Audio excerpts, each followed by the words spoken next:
আমি ইতিমধ্যে খবৰ পাইছোঁ যে জেলৰ ভিতৰত এটা ঘোটলা চলি থাকে।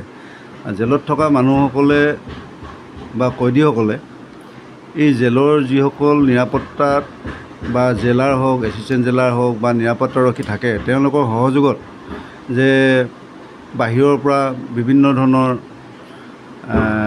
মাদক দ্ৰব্য বা ফোনৰ লগত যোগাযোগ হোৱা এখন চিঠি ভাইৰেল হোৱা আমি দেখা পাইছোঁ। আমি এইটো অতি দুখ পাইছোঁ। তেনেকুৱা ধৰণৰ কাৰ্য হ'ব নালাগে।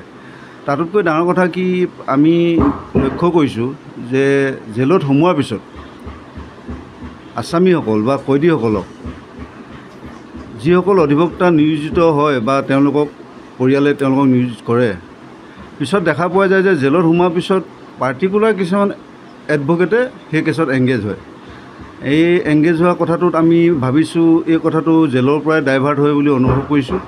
আৰু এনেকুৱা কথাত আমাৰ উকিল সন্থাৰ তৰফৰ পৰা আমি উদ্বিগ্নতা প্ৰকাশ কৰিছোঁ।